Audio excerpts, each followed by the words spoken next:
Buenos días, mis queridos hermanos. Le ruego a nuestro Dios que nos envíe su Espíritu, que nos capacite para poder entender su verdad, su realidad, su perspectiva. Hoy vamos a tratar de entender un elemento importante y que, desgraciadamente no está bien entendido y también creo que ignoramos, ¿verdad?, en nuestro diario vivir. Y lo digo de principio, no trato de condenar a nadie, de hecho nunca trato de condenar a nadie, sino que aquí tratamos de entender conceptos, realidades, ¿verdad?, principios, para que nuestra vida espiritual crezca, ¿verdad?, y que no disminuya. Por lo tanto, la reflexión que hoy vamos a tratar de entender está titulada La actitud del cristiano en la prueba. Y creo que vivimos tiempos terribles, donde la confusión está mayor que nunca. Veo muchas formas y desgraciadamente entendemos muy mal eh, cómo predicar el Evangelio, ¿verdad? Veo imposición, veo eh, un lenguaje que no es conforme con el Evangelio, mis queridos hermanos, ¿verdad? Veo forma de expresar como presión, como si alguien tuviera que aceptar mi verdad, lo que yo trato de explicar y que lo que yo digo es el sumus de la verdad. Creo que esta forma de pensar está equivocada y creo que el espíritu que nos anima a hacer las cosas de este modo, sin respetar la conciencia de los demás, creo que está errado, ¿verdad? Necesitamos aprender a amar. Y no podemos amar si no tenemos la conexión vital con el Espíritu, ¿verdad? Creo que nuestro deber es sembrar. Y para poder sembrar con eficiencia tenemos que aprender del Maestro. Siento que tengo que empezar por ahí, pero creo que necesitamos aprender realidades profundas en este sentido, porque veo formas de predicar el Evangelio de algunos de nosotros, desgraciadamente, que creo que no es conforme. Nosotros no es nuestro deber obligar a nadie, presionar la conciencia de nadie. Nuestro deber es presentar la verdad y todos, incluso en mi casa, mi esposa, mi hijo, todos tienen que elegir. No puedo presionar a nadie. Mi deber como padre, como esposo, y parto de aquí porque esta es mi iglesia, ¿verdad?, mi familia, yo tengo que presentar la verdad, pero todos han de tener su propio estudio personal, todos han de elegir personalmente, no porque lo ha dicho mi papá o mi esposo o mi pastor o fuera quien fuera. Y el lenguaje y la forma de expresar ha de ser con mucho cuidado, porque podemos crear un efecto contrario al esperado cuando nosotros tratamos de imponer, de utilizar un lenguaje con el que no corresponde, palabras que no corresponden. Hemos de aprender a respetar la conciencia. Si Dios nos respeta, nosotros tenemos que aprender del Maestro cómo predicó, cómo presentó la verdad, ¿verdad? Y saber en todo momento cuál es la mejor manera. De ningún modo podemos insultar la inteligencia de nadie. Formular expresiones y tratar de imponer, ¿verdad? Porque veo esto y lo siento de mi alma que tengo que hacer estas correcciones, pero necesitamos aprender a amar. Y lo vuelvo a decir, si no estamos conectados con Cristo, no podemos amar, no sabemos amar. Bien, entremos en nuestra reflexión porque creo que nuestro maestro tiene cosas importantes que decirnos, ¿verdad? Y creo que son importantes en nuestro diario vivir. Necesitamos aprender bien y en toda su profundidad, tanto como Dios nos ayuda a comprender, ¿verdad?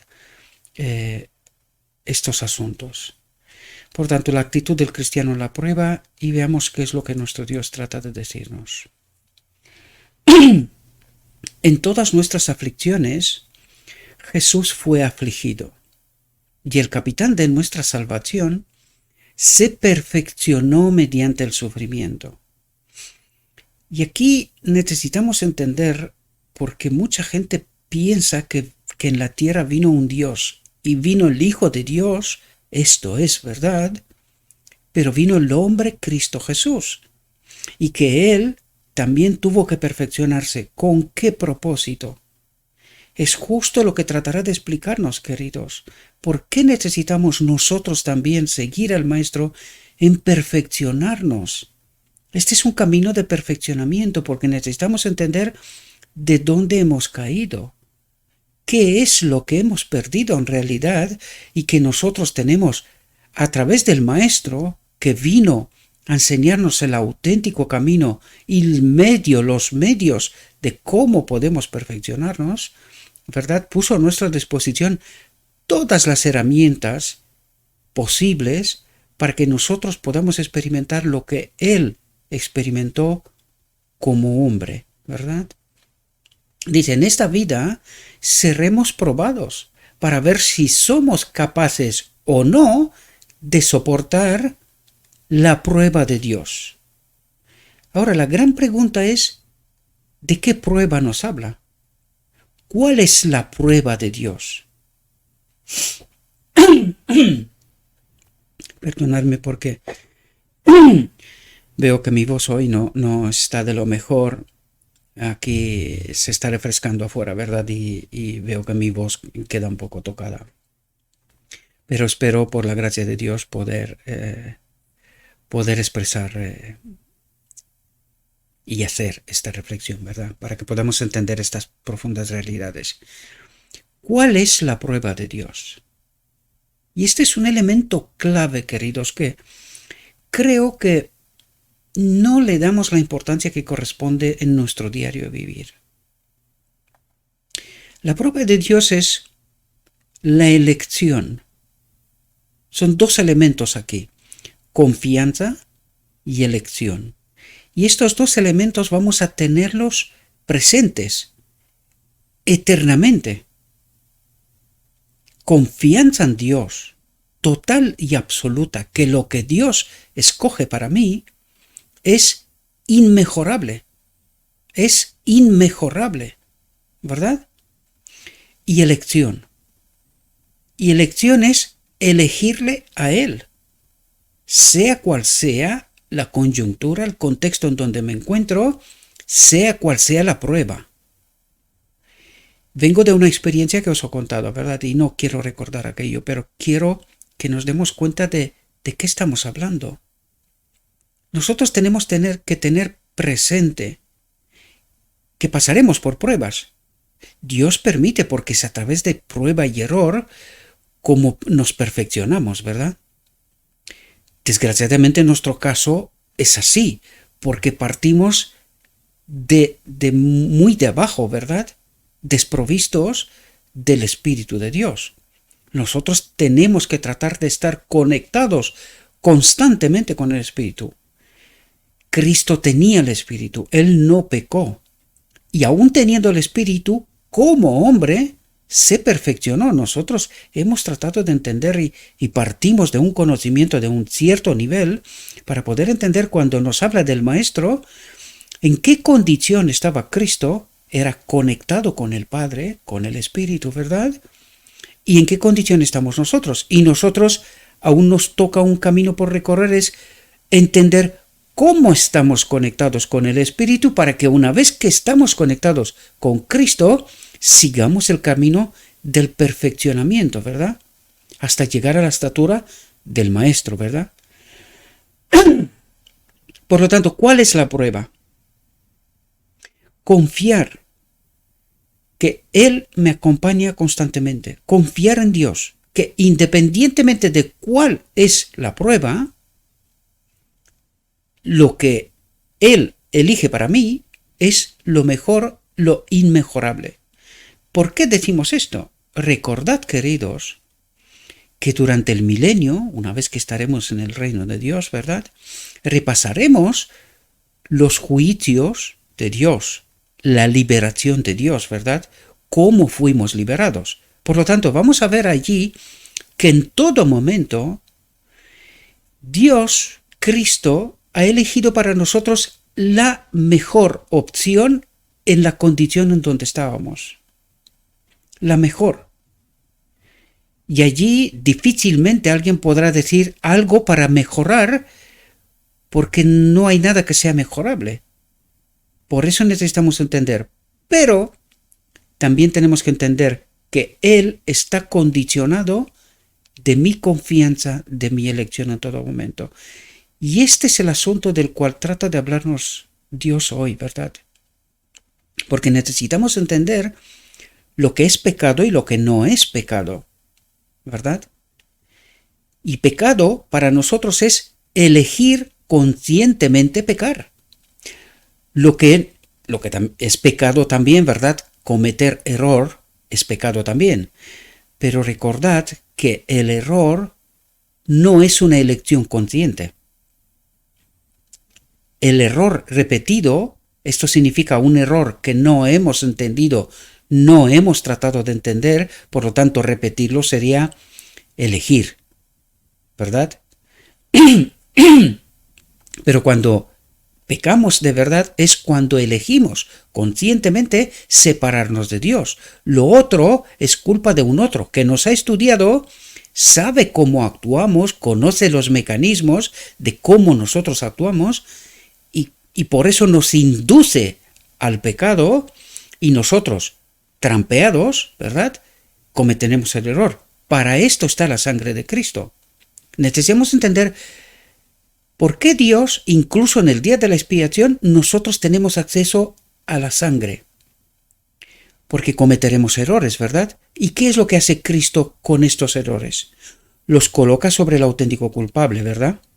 Ahora, también los errores por elección en donde experimentamos arrepentimiento y no volveremos a hacerlo, como le dijo Cristo a María, vete y no lo hagas más, ¿verdad?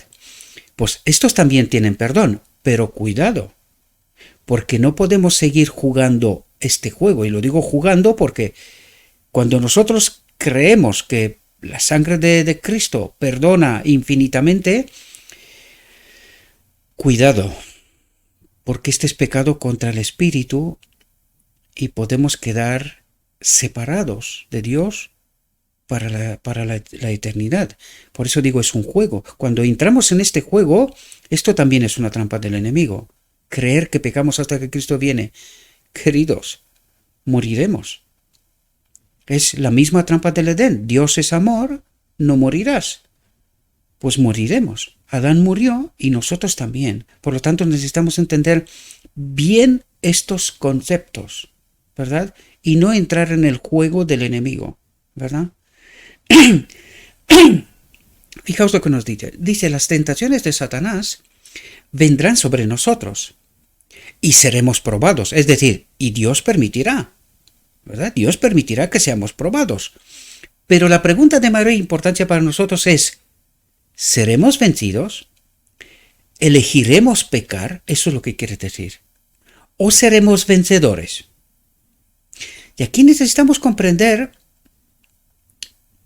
¿qué es este camino de perfeccionamiento? Este camino de perfeccionamiento es a base de prueba y error, ¿verdad? Porque para eso necesitamos la sangre, incluso en el día de la expiación. Nosotros poco a poco aprendemos cómo obra el enemigo, de tal manera que nos adelantamos, empezamos a entender cómo funciona, nos adelantamos a las tentaciones, ¿verdad? Y empezamos a entender cuando se nos presenta la trampa, es decir, adelantarnos, ¿verdad? Estando conectados con el Espíritu.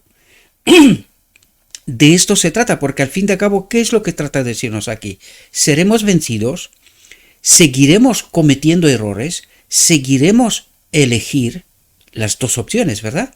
Nosotros dejamos de elegir conscientemente, pero al mismo tiempo aprendemos de los errores, aprendemos y no los volveremos a repetir, ¿verdad? Que es lo que le dice a María. Te he perdonado, entiendo tu error, ¿verdad? Pero vete y no lo hagas más. Por lo tanto, de este error hay sangre, se da perdón, pero no lo vuelvas a hacer. Porque si vuelves a hacerlo una vez, ya sabiendo por dónde te entra el enemigo, esto es una lección ya, ¿verdad? Ya has experimentado una vez esto, ya sabes lo que es esto, no puedes volver a lo mismo, ¿verdad? Aunque, vuelvo a decirlo, no somos nosotros quien decide cuántas veces recibiremos perdón, pero no podemos entrar en este juego, sí, sino que nosotros en este camino de perfeccionamiento, que eso es lo que nos trata de decir, es tratar de entender en todo momento cómo nos llega la tentación y aprender, no volver a repetirla. Y de elección ni hablar, porque elegir conscientemente separarte de Dios, pues si Dios en verdad nos haría caso, estamos separados eternamente, porque hemos elegido así. Eso tenemos que entenderlo que es gravísimo. Separarnos de Dios es muerte. Y esto ni por asomo. Podemos hablar de los errores y es ahí donde en este camino de perfeccionamiento hemos de aprender en todo momento. El enemigo nos engaña, caemos, pero de la caída aprendemos. No volveremos a repetirla. De esto se trata, ¿verdad? Este es el camino de perfeccionamiento. Y esto es lo que trata de decirnos cuando dice la pregunta de mayor importancia para nosotros es, ¿seremos vencidos? ¿Nos volverán a trampar? ¿O seremos vencedores? Confiamos y con la ayuda del Espíritu nos adelantamos a la trampa, ¿verdad? Y ya no elegiremos pecar, ya no cometemos el error, ¿verdad? Jesús ha dicho, y aquí tenemos que entender porque, claro, es incomprensible cómo el pueblo de Dios ha llegado a este pensamiento tan fatídico. Pecamos hasta que Cristo viene. Y Jesús nos dice, al que venciere le concederé que se siente conmigo en mi trono, así como yo he vencido y me he sentado con mi Padre en su trono. Nosotros este texto de Cristo lo hemos tirado por la borda. Porque si pecamos hasta que Cristo viene, ¿qué sentido es este? ¿Qué vencer qué? No hay nada que vencer. Total, hemos claudicado, pecamos, no hay otra solución y pues nosotros necesitamos sangre. Sangre diariamente necesitamos en lugar santo. Pero recuerde que en el día de la expiación, aquel que no se ha preparado en el lugar santísimo no puede participar en el día de la expiación. La sangre es excepcionalidad. Necesitamos entender bien el plan de salvación, bien la lección del santuario, entender bien lo que significa el día de la expiación. El pecado no es un juego, es el mayor problema. Por esto, el Hijo de Dios tuvo que pagar con su vida, ¿verdad? Por lo tanto, esto es un asunto de suma importancia, no es cualquier cosa. Y esto es lo que en realidad trata de ayudarnos a comprender en toda la profundidad y toda la carga que esto tiene, ¿verdad? Que no es un juego. El que se lo toma así no entrará en el reino de Dios, porque no ha elegido a Dios, no confía en Dios, sino que cree directamente o indirectamente al enemigo. Pecamos hasta que Cristo viene. Esto es una elección. ¿Y a quién elegimos? ¿A quién creímos? Al enemigo, porque dijo que nosotros no podemos obedecer, ¿no? ¿A quién elegimos? Directamente o indirectamente. Al enemigo. No confiamos en Dios, porque Jesús dice, al que venciere, ¿vencer qué? Necesitamos comprender el Evangelio en toda su profundidad, queridos, porque si no, seremos engañados. Y aún en el engaño moriremos. Adán murió. Esto es un asunto serio y no es juego. Al que venciere le concederé que se siente conmigo en mi trono, nada más y nada menos. Fijaos la importancia que Dios le da y fijaos la promesa que se nos da. ¿Por qué? Porque este asunto es serio, queridos. Por eso nos da una promesa. Imaginaos que sois seres celestiales, nunca habéis pecado, nunca habéis cometido ningún error, vivís en el reino de Dios. Y estos que han caído, Dios los coloca con él en su trono. ¿Os dais cuenta de lo que esto podía provocar? Que ocurra lo mismo que pasó con Lucifer. Y esto parece como si fuéramos justificando, ¿no? Pero ¿os dais cuenta el significado que esto tiene? ¿Cómo que estos que han caído, que han ofendido a Dios, que el Hijo de Dios tuvo que morir, y luego tú los rescatas, y no solo que los rescatas, sino que los colocas contigo en tu trono? ¿Pero cómo es posible esto? Solo es posible cuando entendemos lo que pecado significa, queridos. Y los seres celestiales saben la carga que esto significa, porque esto tocó los fundamentos del reino de Dios. Esto es tan grave como esto. Y por eso los seres celestiales comprenden que incluso sus vidas fueron puestas en peligro. ¿Verdad? Que esto no era un juego. Por lo tanto, ¿cuánto más nosotros tendríamos que ser agradecidos? Tendríamos que tratar de entender a nuestro Maestro cómo de importante es el pecado, ¿verdad? Y la resolución del pecado. Dice, qué preciosa, qué plena es esta promesa. No logramos entenderla, leemos el texto, pero al no entender toda la profundidad del mensaje, no logramos entender, porque nosotros, siendo egoístas, solo pensamos en nosotros. Pero imagínate que eres un ser en el cielo. Y Dios no solo te rescata, sino que te sienta con Él en su trono. Es verdad, estando en Cristo, ¿verdad? Es así como nos sienta con Él. Cristo, nuestro representante, está sobre el trono de Dios. Y esto es lo que metafóricamente trata de explicarnos. Nosotros en Cristo estamos sentados, el hombre, el ser humano, está sentado a través del hombre, Cristo Jesús, en el trono de Dios. Esto no es cualquier cosa. Y aún no logramos entender la profundidad de lo que esto significa, queridos. Pero como os digo, imagínate que eres un ser en el cielo.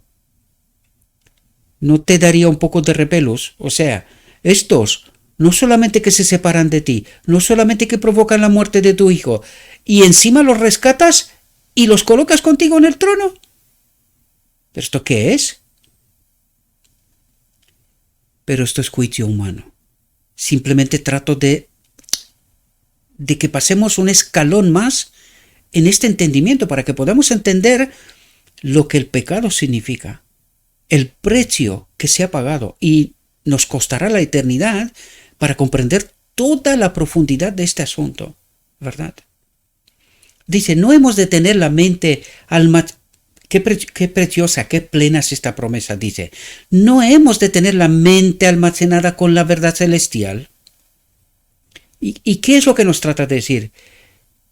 Mis hijos, chicos, chicas, por favor, traten de entender el Evangelio, traten de entender lo que he hecho por vosotros, lo que hago por vosotros. Porque eso es lo que trata de decirnos. En este proceso de perfeccionamiento, traten de entender cuál es mi obra, cuál es la obra del enemigo, cómo trabaja, cómo trata de engañaros, ¿verdad?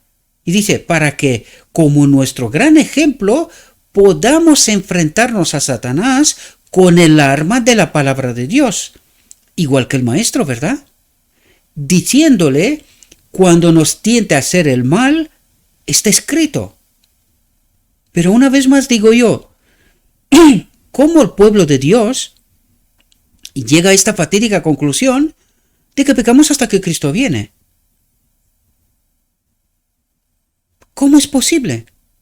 Solo es posible de una manera, que no hemos tenido la mente almacenada con la verdad celestial, no hemos estado conectados con el Espíritu, no hemos entendido toda la profundidad del mensaje. Por esto, con las Escrituras en la mano, engañó al pueblo judío, con las Escrituras en la mano, está engañando al pueblo en la actualidad. Por eso Dios nos puso sobre advertencia desde el principio y nos explicó la visión del tren, ¿verdad? Bueno, toda la visión en realidad, porque son 3 partes, pero son todas importantes, ¿verdad? Pero la visión del tren, la visión de los dos tronos, ¿verdad? Todo es un conjunto. Y en la visión del tren, ¿qué nos dice? Que todo el mundo estaba subido en el tren, engañado del gran engañador. Y que solamente un grupo pequeño se salvará. Pero, ¿esta es la voluntad de Dios? ¿O nos colocó sobre aviso? Nada más levantar la última generación, nos colocó sobre aviso. Y nos dijo, cuidado, porque esto pasará. Pero depende de nosotros, ¿no? ¿Qué está por medio para que esta visión se cumpla ad literam o no? ¿Ha entendido el pueblo, la última generación, su misión? El mensaje final, el mensaje de los tres ángeles y el mensaje final, Cristo nuestra justicia. ¿Estamos proclamando esto? ¿O el miedo nos ha corrompido tanto que estamos escondidos? Apenas hay alguna voz aquí y allá que reclama, ¿verdad? Que llora por las abominaciones que están pasando incluso en el medio del pueblo de Dios. Por eso es incomprensible. ¿Cómo puedes tú enfrentar a Satanás? Con escrito está cuando tú estás diciendo, no, pecamos hasta que Cristo viene. ¿Y qué es lo que dice el enemigo? El hombre no puede obedecer. ¿Y qué es lo que dice el hombre? Ah, pues sí, es verdad, no podemos. Pecamos hasta que Cristo viene. Esto es sin sentido, una contradicción con mayúsculas. ¿A quién hemos elegido? Engañados o no, ¿verdad? Pero ¿a quién hemos elegido de nuevo? Y espero que podamos darnos cuenta, mis queridos hermanos, del gravísimo engaño, del gravísimo error en el cual estamos sumidos, ¿verdad? Lo digo de principio, una vez más, recalco, no trato de condenar a nadie, sino que tratamos de entender conceptos, principios, porque parece ser que no los hemos entendido por las conclusiones, por los frutos, ¿verdad? Las conclusiones a las cuales hemos llegado son estas, y son populares, no hace falta demostrar nada. Los escuchamos en las iglesias, ¿verdad? Desgraciadamente. Dice, Satanás sabe mejor que muchos profesos cristianos lo que está escrito. Porque ¿cómo nos engaña? ¿Qué es lo que hace él desde el trono del lugar santo? Envía verdad. ¿La ha estudiado? ¿Sabe cómo trampearnos? Por los frutos los conocerás, ¿verdad? Lo ha hecho. La visión de los dos tronos nos puso sobre aviso nada más empezar la última generación, 1845, ¿verdad?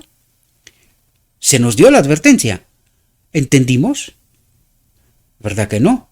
Pero ¿quién estudia bien las escrituras? ¿Quién entiende bien la verdad y la pervierte constantemente para que nosotros, engañados o no, elijamos mal? Y de nuevo vuelvo a recalcar, ¿a quién hemos elegido? Pecamos hasta que Cristo viene. ¿Quién dice esto? El enemigo. ¿A quién hemos elegido? Estando en la iglesia, creyendo ser salvos. ¿Os dais cuenta? De nuevo, como en Edén, estamos entrampados. Satanás sabe mejor que muchos profesos cristianos lo que está escrito, pues es un diligente estudiante de la Biblia. ¿Quién debería de estudiar la Biblia y entender a Dios? El profeso pueblo de Dios. ¿Y quién lo está haciendo? Y encima sabemos que no está salvo, ¿no? O sea, el enemigo estudia las escrituras, ¿le sirve? ¿Y a nosotros? Pues deberíamos de estudiar para entender las trampas, ¿verdad? Y no llegar a la misma conclusión que nos propuso el enemigo. No pueden obedecer. El hombre no puede obedecer. Mientras Jesús nos dice al que venciere, hemos claudicado. ¿Qué vencer qué? Hemos claudicado, ¿os dais cuenta? Y trabaja para pervertir la verdad y conducir a los hombres por los caminos de la desobediencia. Mientras están en la iglesia dice, no, vosotros podéis estudiar formalmente, orad de vez en cuando, id a la iglesia y con esto creed que sois salvos, porque pertenecéis lo mismo que el pueblo judío. Nosotros somos el pueblo escogido. Tenemos la ley, a Abraham, a Moisés, lo tenemos todo. Perdidos. ¿Y hoy? ¿Os dais cuenta que la historia se repite? Que estamos en la misma trampa. Y más nos vale despertar, ¿verdad? lleva a los hombres a descuidar el escrutinio de la palabra de Dios. ¿Cuál es el elemento clave donde más trabaja? Para que no entendamos la verdad. ¿Os dais cuenta? Y que lleguemos a conclusiones erradas estando en las iglesias. Todas las iglesias. Porque si solo se salva un pequeño remanente, tenemos el tipo 1844, gente que viene de muchas partes. ¿Se salva una iglesia? ¿O es un pueblo que viene de muchas partes? Y con esto no quiero decir nada más. Acabo de ver la serie 84 de Walter Waite, que toca precisamente este asunto. No estoy completamente de acuerdo con él, porque Apocalipsis 18 es de salir de ella, pueblo mío, aunque esto no significa salir de la iglesia, sino salir de su ideología, del vino de Babilonia, de la perversión, precisamente lo que trata de explicarnos. Nosotros tenemos que ser parte de este pueblo. Cristo fue parte del pueblo judío, hizo su misión medio del pueblo judío. Cuando el pueblo judío rechazó completamente, ahí es donde perdió. Si nosotros vamos a hacer lo mismo, ahí es donde seremos fuera y solamente quedará un pueblo de muchas partes, ¿verdad? También os recuerdo una vez más, estudiad Carmel, el monte Carmel. ¿Qué pasó allí? Elías, mirad y entender bien, ¿verdad?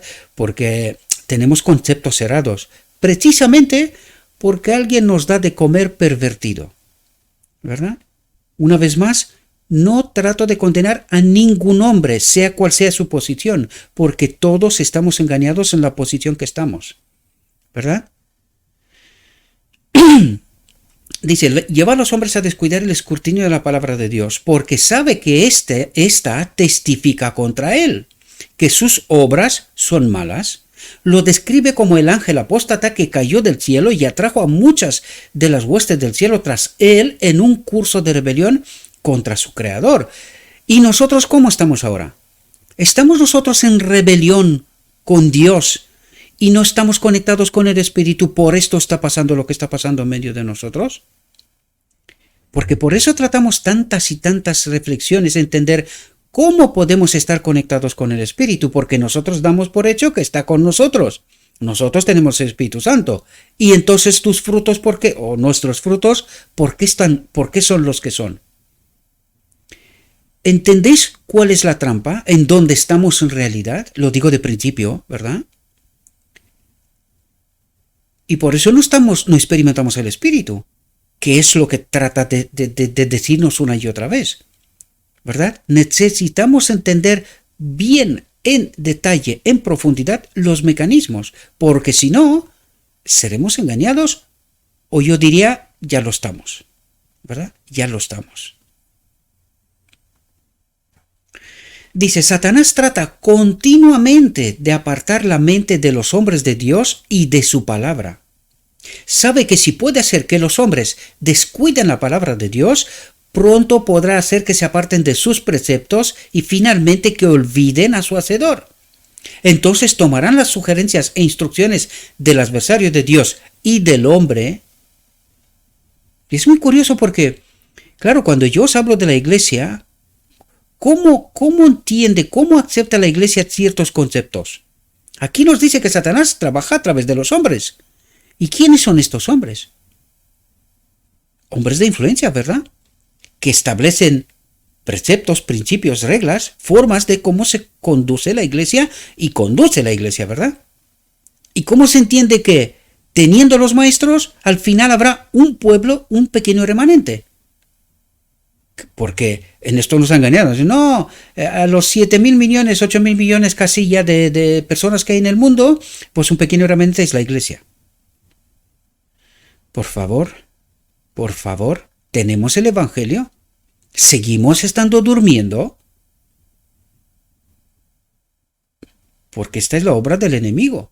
Mientras nosotros decimos, no, si estamos bien. Bien, ¿dónde está el mensaje? ¿Dónde estamos? ¿Alguien está escuchando el mensaje del tercer ángel? ¿Alguien entiende? Es que fijaos, está confundido hasta el pueblo de Dios. ¿Qué estamos hablando del mundo? ¿Qué tendrá que elegir el mundo? ¿Conoce el mundo al auténtico Cristo? porque parece ser que hoy ni siquiera el pueblo profeso de Dios, escogido por Dios con un mensaje entregado, está en tal confusión que no sabe cuál es el norte y el sur. Yo sé que son palabras duras, pero ¿qué nos cuenta lo escrito está? ¿Queremos entender? ¿O permanecemos en nuestra ceguera espiritual creyendo que sí? Y cuando llegue la hora, sorpresa, ¿verdad? Espero que no sea esta nuestra experiencia, mis queridos hermanos. Dice, entonces tomarán las sugerencias e instrucciones del adversario de Dios y del hombre, dice. Y los hombres malos y los ángeles malos formarán una confederación contra el Dios del cielo. ¿Cómo se puede entender esta realidad en medio de nosotros? ¿Verdad? Los hombres malos y los ángeles malos formarán una confederación contra el Dios del cielo. Terrible, ¿verdad? Terrible. Realidad que estamos peleando contra ella, negándola. ¿No sería mucho mejor asumir esta realidad y tratar de transmitir la verdad que toca transmitir en toda su profundidad? No dar por hecho que no, nosotros, lo mismo que los judíos, ¿verdad? No, si nosotros estamos bien, nuestro Padre es Dios. Viene Cristo y le dice, ¿estáis seguros? ¿No será que es el enemigo? ¿Por qué le dice, sois hijos de Satanás? ¿Y hoy? ¿A quién creemos? ¿Entendéis el Armagedón espiritual, la batalla por nuestra mente? Esta es, engañándonos con la verdad. Verdad pervertida. ¿Y quién permite que la verdad sea pervertida? Pues el pueblo de Dios que no estudia, que no entiende, ¿verdad? Que no está conectada con el Espíritu. Este es el gran problema. La resolución está en mí. Yo tengo que elegir. Por ahí empezamos, ¿verdad? Por eso explicamos qué es pecado, qué es separación de Dios. Mi elección. Si yo elijo, ya está, ¿verdad? Ya está. Dice, los que quieren ser leales a Dios estarán sujetos a pruebas y tentaciones. Pero si están verdaderamente vivos para Dios, es que trata de colocarnos bombillas encendidas, alarmas por todas partes. Dice, si están verdaderamente vivos para Dios. Porque anda tu nombre que eres vivo, pero. Y Dios me dice, ¿estás vivo? ¿Está mi espíritu en ti? ¿Contigo? ¿Está? Si está, eres vivo. Si no lo está, estás engañado. Por lo tanto, muerto. Y tienen su vida escondida con Cristo en Dios. Dice, tienen su vida escondida con Cristo. ¿En dónde tenemos que estar nosotros? En Cristo. Y Cristo en el Padre. ¿Entendéis lo que está diciendo? Y de este modo somos uno todos. También sabrán lo que es tener las bendiciones que Dios concede a los fieles y obedientes. ¿A quién concede Dios bendiciones? A los fieles y obedientes. ¿Lo somos nosotros? ¿A quién creemos? Pecamos hasta que Cristo viene. ¿A quién creemos? ¿Somos fieles y obedientes? ¿Estamos conectados con el Espíritu? ¿Estamos en la bendición de Dios? ¿Estamos en Cristo, con Cristo en Dios? Trato de explicaros todo esto, mis queridos hermanos, porque necesitamos entender esta profunda realidad, ¿verdad? Porque vamos a la iglesia y parece ser que escuchamos una película, un sermón, venga, se ha terminado venga, otra semana más, vamos a ganar dinero, vamos a hacer las cosas, y así, una detrás de otra. Llegar al final y nos encontraremos con la sorpresa de nuestras vidas, que no conocemos a Cristo, ¿verdad? Dice, cada alma tendrá sus pruebas, desilusiones, enfermedades y tristezas. Vendrán las pérdidas y a causa de sus propias... Atentos a lo que dice aquí, fijaos. Dice, vendrán las pérdidas y a causa de sus propias fragilidades y errores, o por la simpatía hacia sus amigos, una pesada pena presionará el corazón. ¿Cederemos? ante las pérdidas de todo tipo, incluso de seres queridos, ¿verdad? A causa de sus propias fragilidades y errores que no hemos perfeccionado en este caminar con Cristo, ¿verdad? O por la simpatía hacia sus amigos. Ah, no, yo tengo que estar en esta iglesia porque es el pueblo escogido por Dios. ¿Y si la iglesia se pierde? Tú también, ¿no? Necesitamos despertar, queridos. Necesitamos entender quién es la auténtica iglesia. No vaya a ser que arrastrados por un pensamiento y un principio equivocado, nos vayamos directamente a la perdición, ¿no? Y otra vez más recalco, entended bien el concepto, no significa salirse de ninguna parte. Significa despertar yo y a través de mí que se despierten todos los demás. Porque ¿a dónde vamos a ir? Espero que podamos entender bien los conceptos y los principios, ¿verdad?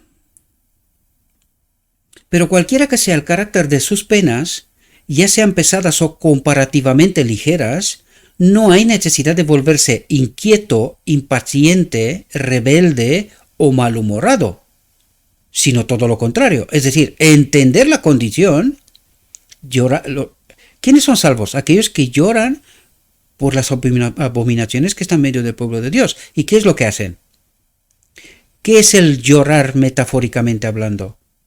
Dice, levanta la voz, dile a la casa de Jacob sus errores, ¿verdad? No me acuerdo el texto, pero ya lo sabéis, ¿verdad? ¿Se callan? Pues que sepan que los que se callan igual se llevarán una sorpresa. Porque los cobardes no entrarán en el reino de Dios. Siento que tengo que decir la palabra, pero es bíblica.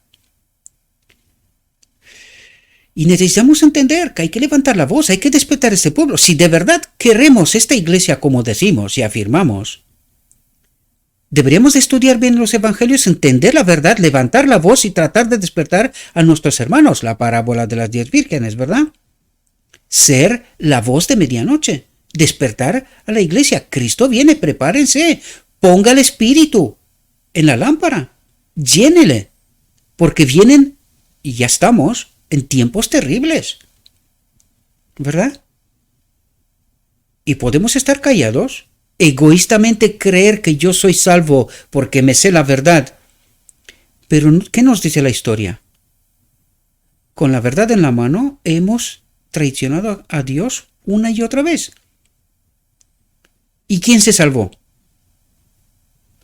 Mirad a Elías, ¿no se equivocó? Sí, pero levanta la voz.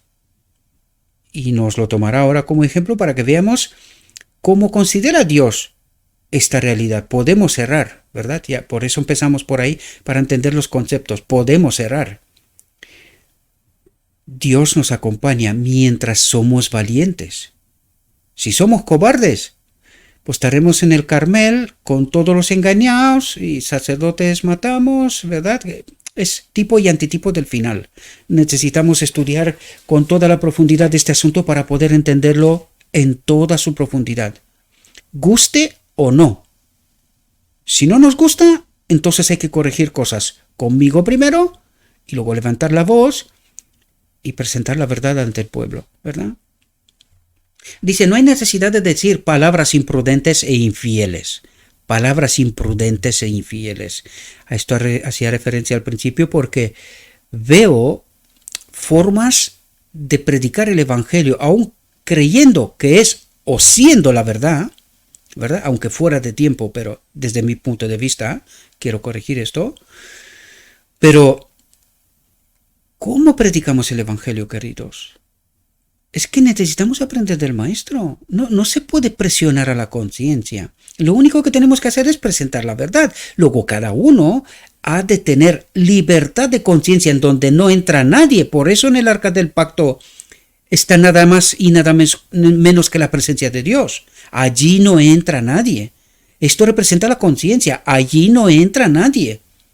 El hombre ha de elegir siempre él mismo, por sí mismo, garante el mismo Dios. Que lo que el hombre elige, como dice por aquí, va a misa, ¿verdad? Lo que el hombre elige es su elección. Allí ni Dios toca. Y necesitamos entender por qué el día de la expiación, por qué aquel lugar, por qué el arca del pacto, por qué en el arca del pacto está Cristo y el Padre. a través de los símbolos, ¿verdad?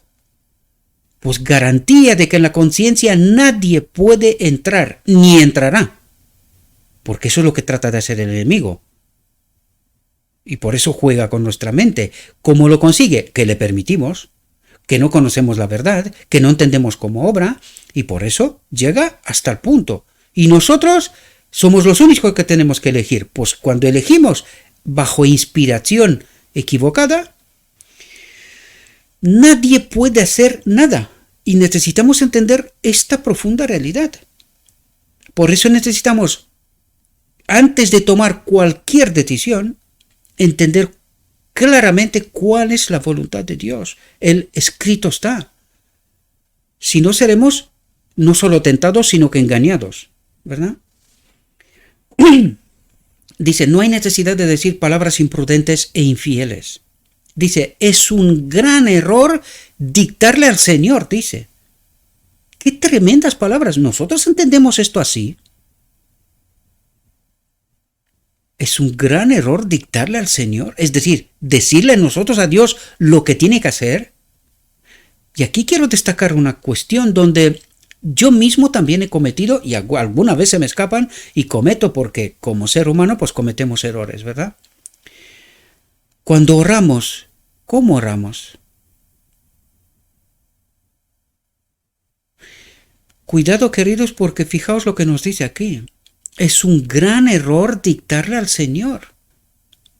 Porque ¿cuál es el rol que tiene el Espíritu de Dios en nosotros? Guiarnos, despertarnos, conducirnos, transformarnos, ¿verdad?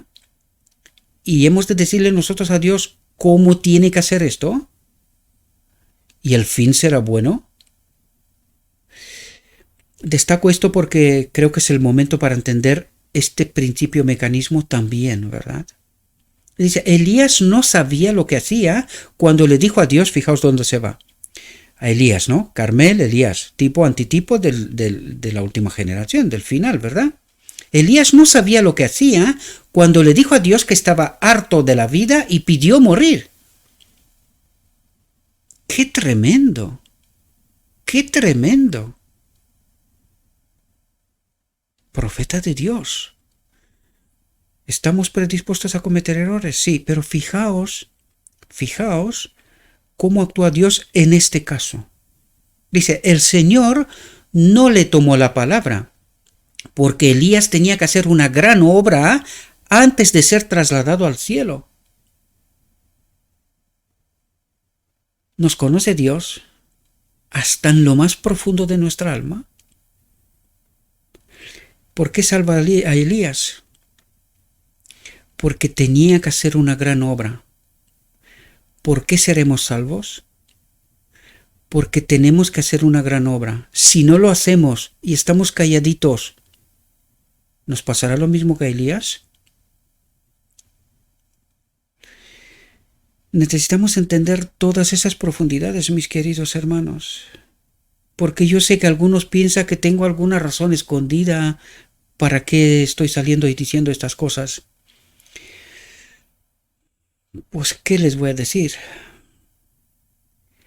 Vosotros elegís de quién es esta obra. Nunca os he pedido nada y nunca os pediré nada. Y cuando digo nunca, siendo un ser humano, ya es un atrevimiento, porque podía cometer un error. Pero Dios no lo permita.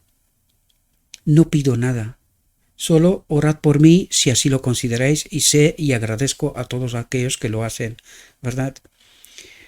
Yo también oro por vosotros, porque es nuestro deber. ¿Cómo se puede ser cristiano sin aprender a amarnos? ¿Y qué es lo mínimo que puedo hacer? Orar por vosotros, queridos. Esto es lo mínimo. Yo no puedo estar allí donde estéis, ni vosotros aquí, pero orar podemos, ¿verdad? En lugar de murmurar contra Dios en tiempos de prueba, recordemos que Jesús, la majestad del cielo, sufrió siendo tentado. ¿Cómo se perfeccionó? ¿Entendéis? Por eso es el modelo Por eso Él nos dio una lección. No había necesidad. Él no había pecado. No había necesidad por pasar por aquí. Pero pasó. Porque tiene que ser un ejemplo para ti y para mí. ¿Verdad? ¿Y cuántas veces nos encontramos murmurando ante las pruebas, ante las tentaciones, como si Dios estuviera muerto, como si no estaría al tanto, ¿verdad? Dice, Jesús no permitió que el enemigo lo hundiera en el fango de la incredulidad, el abatimiento y la desesperación. Dice, no permitió. Pero ¿cuántas veces lo permitimos? Y cómo no tenemos más que poco poder moral, al no hacer las obras de Cristo, no resistimos las primeras insinuaciones del maligno. ¿Por qué nos vence? Porque estamos ocupados con otras cosas. Aquí nos dice, pero ¿cuántas veces lo permitimos? Y como no tenemos más que poco poder moral, ¿por qué tenemos poco poder moral? Porque estamos dedicados a otras cosas, ¿verdad? Y no entendemos lo escrito está. Dice, al no hacer las obras de Cristo, no resistimos las primeras insinuaciones del maligno. Y no hacemos las obras de Cristo, pero obras hacemos. ¿De qué tipo? De las nuestras. Porque cuando estás involucrado, ¿qué nos dijo antes con Elías? Cuando hizo la obra de Cristo y estaba preservado para hacer la obra de Cristo, Cristo no le tuvo en cuenta el error, ¿verdad? Pero cuando no estamos en la obra de Cristo, ¿qué ocurre? No estamos conectados con el Espíritu, porque solamente así podemos hacer la obra de Cristo, por lo tanto, seremos vencidos. Dice, no resistimos las primeras insinuaciones del maligno. ¿Entendéis el principio, el mecanismo que está detrás? Dice, la promesa es dada. Resistid al diablo y huirá de vosotros. ¿Y cómo se puede resistir? Solo conectados con Cristo, estando en la obra de Cristo, ¿verdad? Acércate a Dios, dice, y Él se acercará a ti. ¿Por qué no puede hacerlo antes? Porque es una elección. Él tiene que obrar en justicia. Entonces, si Dios haría sin que yo le elija, sin que yo lo escoja, sin que yo se lo pida, si Dios haría algo, sería injusto. ¿Y el enemigo qué es lo que hace? Día y noche, ¿verdad? Acusa a los hermanos, ¿no? Nos acusa ante Dios, con razón o sin razón. Por eso Dios tiene que obrar con razón. ¿Cuál es la razón? Yo le pido que actúe. Le doy permiso que actúe, ¿verdad? No puede hacerlo antes. Dice, qué preciosa es esta promesa positiva para el alma tentada. Si alguien es tentado, que mantenga sus ojos en Jesús. Y que se pregunte, ¿cómo venció Jesús? ¿Verdad? ¿Cómo lo hizo? Y que se acerque a Dios hablando de su bondad y misericordia, de su presencia, ¿verdad? De su espíritu. Cuando el alma tentada se da cuenta de que Jesús se acerca a ella, las molestias que creía insoportables se desvanecen. Porque qué maravillosa es la obra de Dios, ¿verdad?, en nuestra vida. Cuando nos damos cuenta de cómo Dios nos salva todos los días, hay veces que nos damos más cuenta que otras, como del accidente que os conté en la reflexión anterior, ¿verdad? Es ahí donde sí o sí te das cuenta, no, esta es la obra de Dios. Pero cuántas otras cosas que nosotros no somos conscientes, pero que Dios nos salva constantemente. ¿Por qué? Porque constantemente el enemigo quiere matarnos. ¿Somos conscientes de eso? Anoche mismo estaba hablando con mi familia y le dije, Dios está retirando a los 4 ángeles de la tierra. Porque solamente así se explica la maldad que está en la tierra en estos momentos. Y toda la revelación de la misma naturaleza, los volcanes, terremotos y todo lo que está pasando. Y esto es solo el principio de dolores, ¿verdad? Pues esto nos dice que Dios está retirando a los ángeles, que el tiempo se está agotando, ¿verdad? Necesitamos entender la protección que Dios tiene con nosotros constantemente, ¿verdad? Ahora pues ya no sois extranjeros ni forasteros, es decir, separados de Dios. Ahora ya estáis conectados, conocéis a Cristo, estáis haciendo la obra de Cristo, has de estar conectado con Cristo. Este es el ideal, este es el propósito, ¿verdad? Dice, ahora pues ya no sois extranjeros ni forasteros, sino conciudadanos de los santos y de la familia de Dios. Ojalá, amén, que así sea. Y estáis edificados sobre el fundamento de los apóstoles y profetas, siendo la piedra angular Jesucristo mismo. ¿Quién es la iglesia? ¿Entendéis? En quien todo el edificio, ¿de qué edificio habla? De toda la historia de la humanidad, de todos los hombres de Dios que han vivido conectados con Dios haciendo la obra de Dios. Esta es la iglesia. Esta es la verdadera iglesia, de toda la historia de la humanidad, ¿verdad? Bien coordinado, va creciendo para ser un templo santo en el Señor, en el cual vosotros también sois edificados juntamente para morada de Dios por el Espíritu. Si no está el Espíritu aquí, es morada de Dios por el Espíritu, somos parte de la iglesia. ¿Entendéis lo que trata de decirnos, queridos? Espero que profundicemos y no nos quedemos en la superficie y entendiendo mal y pervertido las cosas, ¿verdad? Sino que entendamos cuál es la verdadera iglesia de Dios, ¿verdad? Su iglesia, el elemento que une todo es su espíritu. El elemento que lo une todo es su espíritu. Si su espíritu está aquí, soy parte de la iglesia. Si no, no lo soy, porque la iglesia no es una organización, ¿verdad? Y con esto vuelvo a reiterar, no hablo en contra de nada, ¿verdad? No, sino que trato de explicar principios y conceptos desde la perspectiva divina, ¿verdad? Cuando esta preciosa experiencia sea nuestra, como daría por hecho que no lo es, ¿verdad? Cuando esta preciosa experiencia sea nuestra,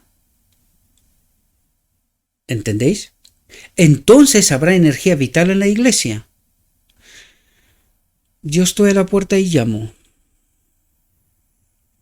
¿Estamos en la iglesia? Si Cristo está fuera y llama, ¿yo estoy en la iglesia? ¿Entendéis el concepto? Hay que reavivar el amor a Cristo y no permitir que se enfríe.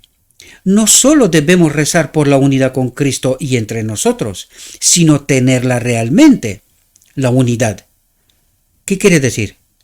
Tener el Espíritu, porque solamente así somos unidos, ¿verdad? Somos uno con Cristo y con el Padre. Saber lo que significa por experiencia real. ¿De qué nos habla? De la presencia del Espíritu aquí y ser parte de la verdadera iglesia, la de Cristo, ¿verdad? De esto habla, ser parte de este edificio en donde está Cristo y el Padre, los apóstoles y, o sea, la iglesia de toda la historia de la humanidad. Esta es la verdadera iglesia. Y esto necesitamos comprender, queridos. Nos esperan tiempos difíciles, pero esto no debe preocuparnos. Fijaos lo que nos dice, ¿eh? Preocuparse es dudar. Claro, cuando estoy preocupado es como decir, ¿me salvará Dios? ¿No me salvará? ¿Estoy? ¿No estoy? Esto se llama confianza. ¿Es fe inquebrantable? Mi preocupación es que yo esté conectado con el Espíritu. Todo lo demás no me preocupa. ¿Entendéis tan profundo como va el concepto? ¿De qué voy a tener miedo? ¿De qué me voy a preocupar? Si estoy con Cristo y Cristo está conmigo, ya está. Pues no decimos nosotros, Cristo nuestra justicia, tener a Cristo es todo lo que necesitamos. Pues si tenemos a Cristo, ¿qué más necesitamos? ¿Qué medicamentos? ¿Qué historias? ¿Cómo curó a la mujer, verdad? Solo lo tocó y se curó. ¿Cómo? Por fe. ¿Y solo funcionó con ella? No quiero profundizar mucho en porque este tema da también para mucho, ¿verdad? Da para bastante, porque hay que entenderlo también bien, ¿eh? No nos equivoquemos, ¿verdad? Pero hay que entenderlo bien en todo su significado. Pero aquí nos lo dice Dios claramente. No debemos de preocuparnos. ¿Por qué? Porque preocuparse es dudar. ¿Tiene Dios poder y potestad para lo que sea? ¿Tiene una solución prevista para la prueba, la que sea? Y esto necesitamos entender. He visto gente en la iglesia con 2 y hasta con 3 mascarillas. Y yo le dije, estás loco, tío. ¿Estás loco? ¿Quién te ha dicho a ti que la mascarilla te protege de algo? Pregunta a un hombre que al menos sabe algo de medicina. Pregúntalo si te sirve de algo. Es que no está para lo que nosotros creemos. Ni de lejos. ¿Para qué 2 y para qué 3? Para demostrarme que te falta la fe, pero total. Que ya no la tienes de ningún modo, ¿no? Y con esto no quiero decir que no la tengas, porque yo en la iglesia tengo que conformarme a la ley. Hay que obedecer la ley, ¿verdad? Mientras no infringe la voluntad de Dios, ¿no? Preocuparse es dudar. Pero queremos recalcar a todos la necesidad de acudir a Dios en busca de ayuda. Sean cual sean vuestras aflicciones y problemas. Cuando dice, sean cual seas, ¿cuál es el problema que vosotros creéis que Dios no puede resolver? ¿Entendemos la promesa de Dios? ¿Confiamos plenamente en nuestro Dios? ¿O tenemos nosotros algo que hacer, algo que obedecer? Jesús ha dejado, dice, no penséis en obtener ayuda acudiendo a los dioses de Ecrón. En fin, Jesús ha dejado una invitación para cada alma agobiada. Dice, venid a mí todos los que estéis fatigados y cargados, y yo os haré descansar. Llevad mi yugo, mi espíritu, y aprended de mí, que soy manso y humilde de corazón, y hallaréis descanso para vuestras almas. Cuando dice hallaréis descanso, cuando tienes el Espíritu, tienes a Cristo, y no te preocupas de nada, como nos dijo antes, es una promesa.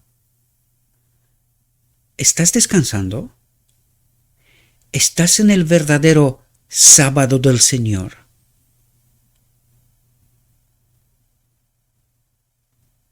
He dicho palabras grandísimas. Para algunos son barreras inquebrantables que no pueden pasar. ¿Cuál es el verdadero descanso? El Shabbat. Cristo en nosotros y nosotros en Cristo. Este es el auténtico Shabbat. Que lo hemos pervertido tanto que es una locura. Es una locura. Necesitamos entender el auténtico descanso. Cristo en nosotros, nuestra justicia. Toda nuestra justicia. Llevad mi yugo y aprended de mí, que soy manso y humilde de corazón, y hallaréis descanso para vuestras almas. Porque mi yugo es fácil y mi carga es ligera. Mi yugo es fácil, mi carga es ligera. Cristo mi justicia. Él lo es todo para mí. Punto. Fin de la ley.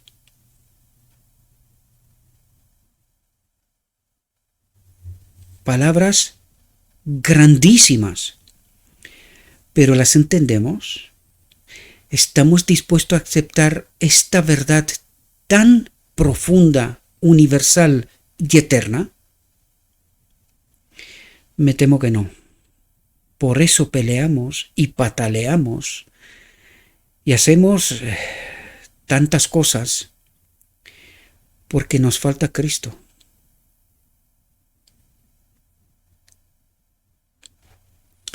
Juan, que se apoyó en el seno de Cristo, dice, hemos conocido y creído el amor que Dios nos tiene. Nos hemos unido y creído el espíritu que Dios nos tiene. Es decir, estamos unidos a Dios a través de Cristo. Eso es lo que trata de decirnos. Pero una vez más recalco el lenguaje del cielo. Y no lo conocemos precisamente porque no estudiamos. Y cuando alguien nos trata de explicar, dice, no, si esto no es así, que lo interpretas tú mal y que está no sé qué, no sé cuánto. Sí, esto tiene una causa. Falta el espíritu, falta el deseo de estar unidos a Dios, conocerlo en palabra y espíritu, para entenderlo. ¿Verdad? Por eso no entendemos. Por eso estamos perdidos. Y nos resulta raro. Pero está escrito, está escrito. No logramos pillarlo. ¿Cómo hemos llegado donde estamos? La razón es solo una. Nos falta Cristo. No puede ser que no entendamos el mensaje que Dios nos da. Lo tenemos, proclamamos que lo tenemos, la misma historia de los judíos, pero no lo entendemos. Mucho menos experimentar, ¿verdad? ¿Por qué? Porque nos falta Cristo. En 1950, Wayland y Short lo dijeron claramente. En 1888 la sierva dijo claramente que nos separamos de nuevo, crucificamos a Cristo, el Espíritu se nos fue y caminamos solitos, ¿verdad? Pero, ¿nos lo creemos? No, los judíos tampoco. ¿Se repite la historia? Sí. ¿Por qué se salva solo un grupo pequeño? Pues por alguna razón será. ¿Verdad? Si podemos decir esto individualmente desde el corazón, somos realmente ricos en fe, dice. Si podemos decir esto individualmente, desde el corazón, desde la mente, somos realmente ricos en fe. ¿Por qué? Porque estamos conectados al Espíritu. Eso es lo que trata de destacar. Viviendo de las promesas de Dios. Porque vivimos ¿cómo? Por el Espíritu. Confiando plenamente en la obra de Dios. ¿Entendéis? En medio de nuestras pruebas, desilusiones, duelos y aflicciones, hemos de aprender que Dios es amor, es unido a nosotros, es el que me guía, el que me transforma, el que me lo da todo. Es amor, y esto es amor. Y que el que habita en Dios, habita en el amor, en el Espíritu. Palabras profundas, lenguaje del cielo, lo vuelvo a decir. Si no entendemos este abecedario, no entendemos lo que nos transmite. En esto se ha perfeccionado nuestro amor, nuestro espíritu, para que tengamos confianza en el día del juicio, liberación, porque como Él es, así somos nosotros, en el cielo, en este mundo. ¿Entendéis lo que está haciendo? Desde aquí, nosotros ya vivimos en el cielo. ¿Por qué? Porque vivimos por el Espíritu, con el Espíritu.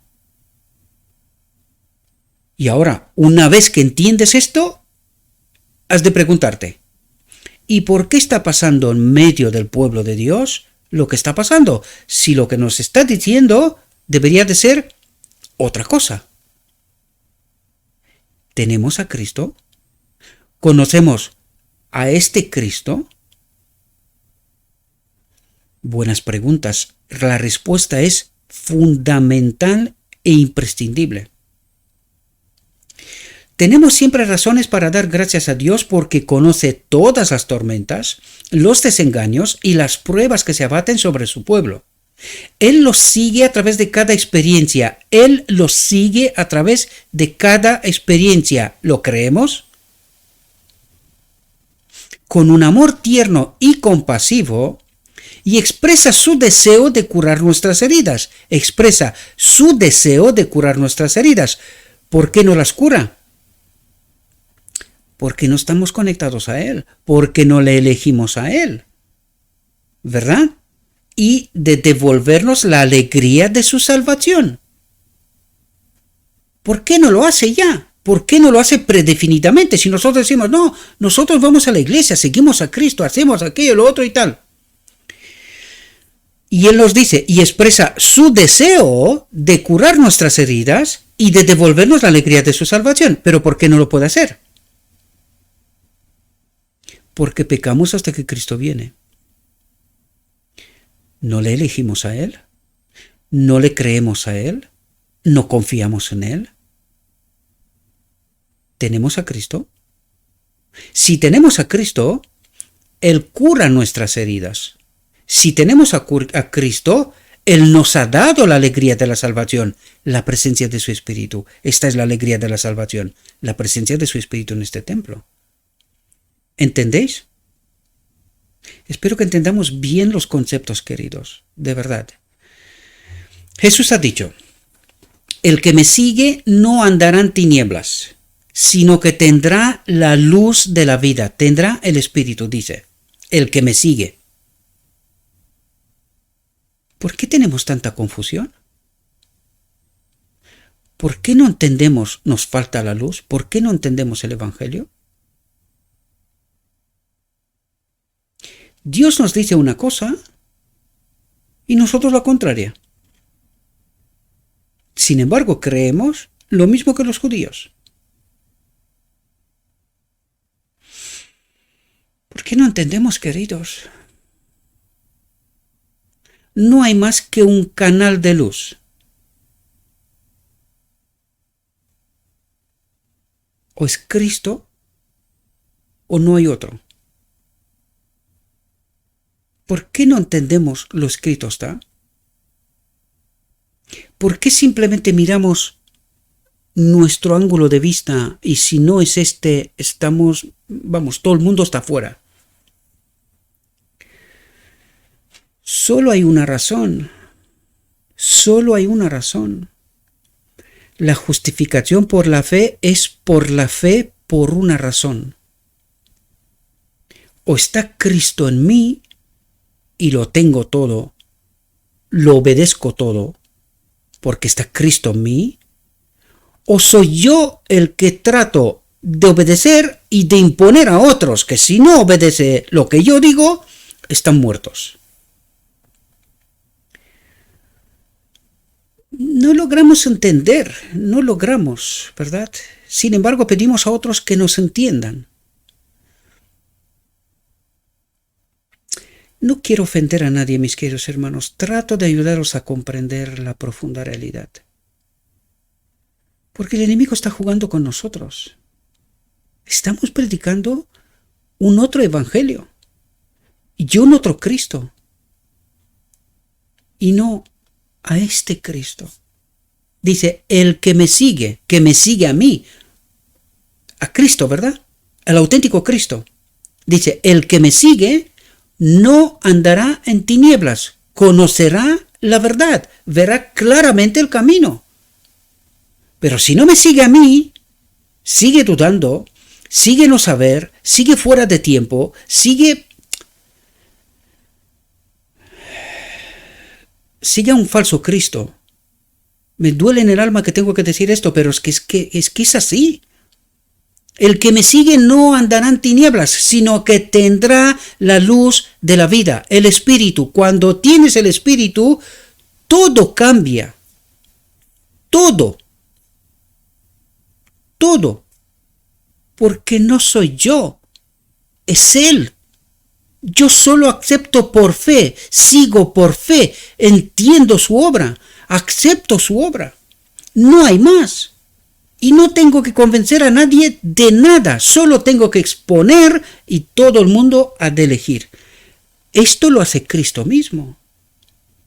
Y esto es lo que tenemos que hacer. Nada más. No hay más que un canal de luz, pero que siempre es accesible para nosotros. Siempre es accesible para nosotros. No es definido, predefinido, sino que tenemos que seguir a Cristo. Y a través de ese canal fluyen corrientes de perdón y amor. Incluso cuando estoy equivocado. Claro, porque el propósito es llevarme a la boda del Cordero, a perfeccionarme, ¿verdad? hasta que entiendo. Algún día tengo que entender, porque si no entiendo, espero que no sea nuestra experiencia, queridos. Espero que no sea nuestra experiencia. Las corrientes de la misericordia de Dios pueden limpiar la mancha más oscura, dice. El peor entendimiento que tenemos. Pero tenemos que dejarnos, someternos nosotros a Él, seguir nosotros a Cristo. ¿Verdad? Traer la paz es traer el Espíritu al mayor pecador. No sé si entendemos toda la profundidad de lo que nos acaba de decir, queridos. Justificación por la fe. La sangre de Cristo fue derramada por los pecados del mundo. En la ofrenda del sacrificio ofrecida por los judíos se veía un símbolo de Cristo, cuya sangre iba a ser derramada para la salvación del mundo. En el sistema de sacrificios, la verdad de la expiación debía quedar impresa en el mundo para que todos supieran que sin el derramamiento de sangre no hay remisión de los pecados. Sin Cristo no hay justificación por la fe. Concepto, es decir, este es un concepto, un escalón más. Lutero, ¿verdad? Justificación por la fe. O los apóstolos, si queremos, también. Este es un escalón más. Y luego viene y dice, Cristo nuestra justicia, otro escalón más, para señalarnos al final la clave, la ley, el Espíritu en nosotros. Esta es la ley, no hay más. Muchos se han preguntado por qué Dios designó tantos sacrificios en la antigua dispensación. Antigua dispensación, dice.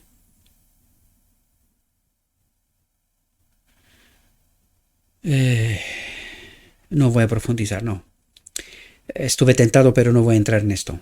Pero fue para enseñar al mundo en sacrificios siempre sangrientos acerca de Cristo, la víctima de las transgresiones del hombre. La ofrenda por el pecado era una ofrenda sumamente solemne y sagrada, y se colocaba sobre el altar con una ceremonia impresionante, y el sacerdote explicaba todos los detalles al pueblo para que éste entendiera que el Hijo de Dios iba a ser ofrendado por sus pecados. ¿Por qué la ceremonia era impresionante? Porque era el antitipo de un tipo que pasó en el cielo cuando Cristo murió y vino como hombre en la tierra. Era una realidad del antitipo, es decir, sí, una realidad del tipo. Y por eso era todo tan detallado, para que nosotros podamos entender qué significó el pecado para Dios y para el reino de Dios. Y nosotros, al final del tiempo, todavía decimos, pecamos hasta que Cristo viene. ¡Qué locura! ¡Qué locura! Esto solo delata una cosa, la incomprensión de la obra de Dios, del plan de salvación. La incomprensión resulta increíble, pero es real, es verdad. Al final del tiempo, el pueblo escogido por Dios dice, pecamos hasta que Cristo viene. Esto solo se puede catalogar de una manera, locura total y absoluta. El espíritu del maligno, porque no es otra cosa. Esta es la verdad central del plan de salvación y debería repetirse a menudo ante los creyentes y los incrédulos. ¿Lo hicimos? No, porque no entendemos aún. Aún no entendemos esta realidad. Por eso las conclusiones tan erradas a las cuales hemos llegado. No entendemos aún esta profunda realidad. Los ángeles contemplan con asombro, dice, la indiferencia con que los hombres escuchan estas verdades sagradas, dice. ¿Qué no quiere decir esto? Que no entendemos nada. Estamos fuera de todo. En esta locura. Lo decíamos en reflexión anterior. Posesión demoníaca a nivel planetario. Los ángeles entienden. ¿Nosotros entendemos? Los ángeles contemplan con asombro la indiferencia con que los hombres escuchan estas verdades sagradas. Dice indiferencia. Tú le dices esto a la iglesia y dice, pero ¿tú qué dices? Si nosotros predicamos una y otra vez sobre esto, ¿en serio? ¿Entendemos lo que nos trata de decir? Y si entendemos, ¿cómo es que pecamos hasta que Cristo viene?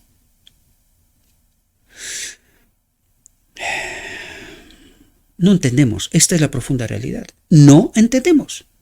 Miran con pena a los que profesan creer en la verdad avanzada, dice. Verdad avanzada, no de Sinaí, no, la verdad presente, la de hoy, en la verdad avanzada, para ver cuán poco manifiestan el hecho de que son la compra del sangre del Cordero de Dios que quita el pecado del mundo, lo quita, no lo aguanta hasta que Él viene. Pero no entendemos esto, no entendemos el día de la expiación, no entendemos el propósito del día de la expiación. Nosotros somos capaces de llevar el pecado hasta el reino de Dios. En nuestra locura. Solo mediante la fe en la sangre purificadora podemos tener el perdón del pecado que se aferra a nosotros como una lepra mortal, dice. Y nosotros damos por hecho que pues no nos vamos a curar. ¿Qué purificación? ¿Qué sangre? ¿Qué perdón? ¿Qué cosas? Porque pecamos hasta que Cristo viene, que no hay otra. Jesús no necesitaba sufrir por sí mismo, pues no conoció pecado ni se halló engaño en su boca. Sin embargo, sufrió una agonía en proporción a la pureza y majestad de su carácter, porque así lo quiso el enemigo, ¿verdad? Los ángeles se asombran de que aquellos por quienes tanto ha hecho el Hijo de Dios sigan acariciando el pecado. No entender el plan de salvación, no entender la obra de Cristo, no conocer a Cristo. Se asombran de que aquellos por quienes tanto ha hecho el Hijo de Dios sigan acariciando el pecado, siguen eligiendo separarse de Dios. Los inexpresables sufrimientos de Cristo fueron soportados para que las almas de los hombres se salvaran del pecado y de su castigo. ¿Por qué los hombres son tan indiferentes? ¿Por qué es que el plan de salvación se menciona tan poco en nuestra conversación? Porque lo desconocemos, mientras creemos conocerlo. Bueno, creemos no, mientras decimos creer conocerlo. No hablamos, sino con ligereza, de estas verdades vitales que significan tanto para nosotros, y seguimos siendo cautivos voluntarios de Satanás y del pecado. ¿Entendemos lo que nos ha dicho? Y seguimos siendo cautivos voluntarios de Satanás y del pecado. ¿Por qué voluntarios? ¿A quién creemos? Pecamos hasta que Cristo viene. El hombre no podrá obedecer, no puede obedecer. Eso es lo que declaró el enemigo. Cristo dijo, el que venciere, el que me sigue. ¿A quién creemos? ¿Nos damos cuenta de esta profunda realidad del Evangelio de Dios? Oh, que pudiéramos cultivar hábitos de contemplación del autosacrificio, la abnegación y el amor de Cristo, hasta que tuviéramos un sentido más profundo del carácter maligno del pecado y lo odiáramos como la cosa vil que es. Pero nosotros no lo odiamos, lo practicamos, porque hay sangre para el perdón, ¿verdad? Y el día de la expiación, pues pecamos hasta que Cristo viene, y cuando Cristo viene nos vamos al reino. Que la mente y el corazón despierten a la gratitud y acudamos al Padre en el nombre de Jesús, pidiendo el perdón de los pecados y la limpieza de toda maldad. Imploremos a Dios que nos limpie con hisopo, que nos limpie, que nos lave, que nos haga más blancos que la nieve. Es decir, que ponga su espíritu en nosotros. Eso es lo que trata de decirnos.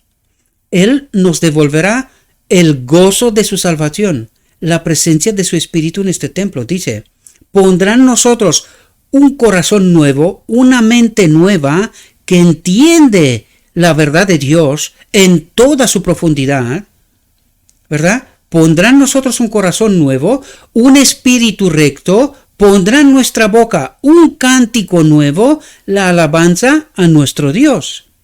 Es decir, nos hará parte de la última generación de los 144.000, que son los únicos que cantarán el cántico nuevo. ¿Verdad? Bueno, los únicos no, junto con todos los redimidos al final.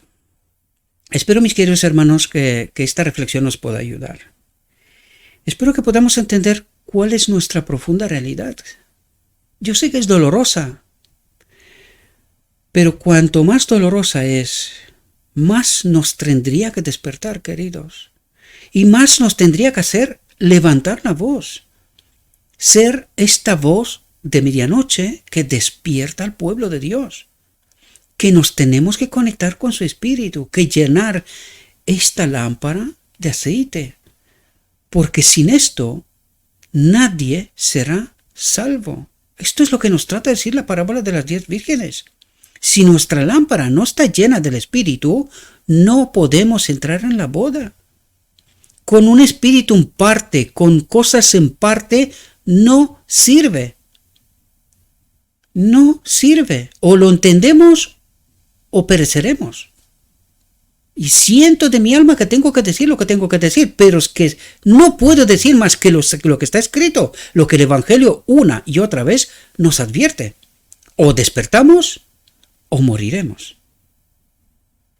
Espero, mis queridos hermanos, que esta reflexión nos pueda ayudar. Le pido a nuestro Dios que nos envíe su Espíritu, que nos capacite a todos, que podamos entender su lenguaje, su Evangelio, su verdad, su perspectiva de las cosas, para que entendiendo esto, hagamos una elección con conocimiento, confiar plenamente en Dios. Y no es poca cosa. Esto es lo que trató de hablarnos en esta reflexión. Confiar plenamente en Dios. Si no confiamos plenamente en Dios, no podemos entrar en el reino. ¿Verdad? Les deseo, mis queridos hermanos, que tengáis un próspero día y que en todo lo que os he dicho, os lo he dicho en nombre de Cristo Jesús. Amén.